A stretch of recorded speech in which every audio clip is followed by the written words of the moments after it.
এই গুঞ্জন তো প্রত্যেক বছর হয়, ডিম ভাতের উৎসব হয়, টিএমসি সেটা করবেই। আমি দেখলাম এবারে আমাদের পার্টির লোকেদেরও খুব উৎসাহ ছিল।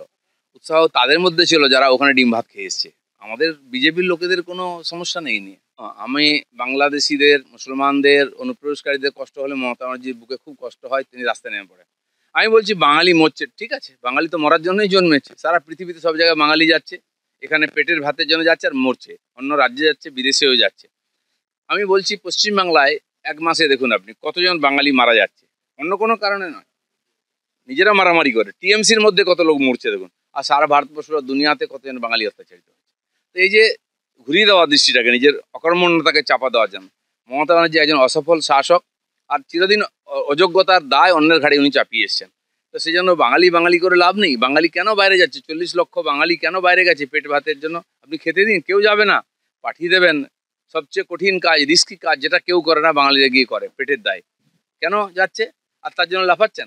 আপনার বাঙালির জন্য নয়, বাংলাদেশির জন্য কষ্ট।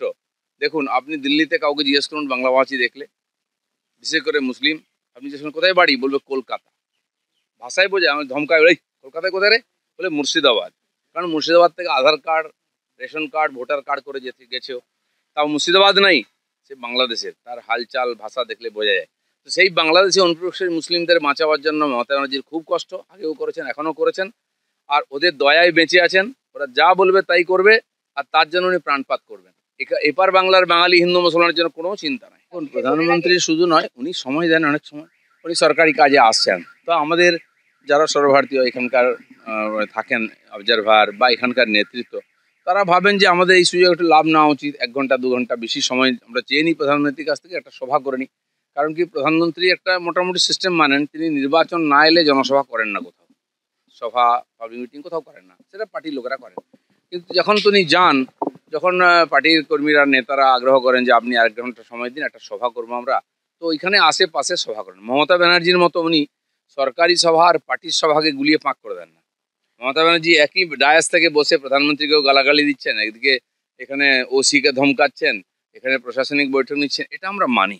দেখবেন প্রধানমন্ত্রী যেখানে যান, তার প্রশাসনিক প্রোগ্রাম, সভা আগে হয়ে যায়, তারপরে রাজনৈতিক সভাতে আসেন, সেখানে উনি সমালোচনা করা দিলে করেন। কিন্তু সরকারি সভাতে কেবল উন্নয়নের কাজ, সরকারের যে উপলব্ধি, সেটা উনি বলেন। দেখুন, পশ্চিমবাংলার রাজনীতি এটাই আছে, কাজ না করাটাই এখানকার রাজনীতি, বা কাজ আটকানোটা।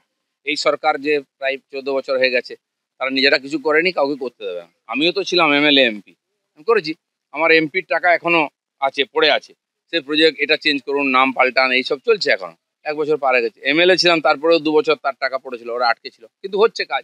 কিন্তু এছাড়াও উন্নয়নের অনেক কাজ করা যায়, আমিও সেটা করেছি খড়গপুরে, মেদিনীপুরেতে।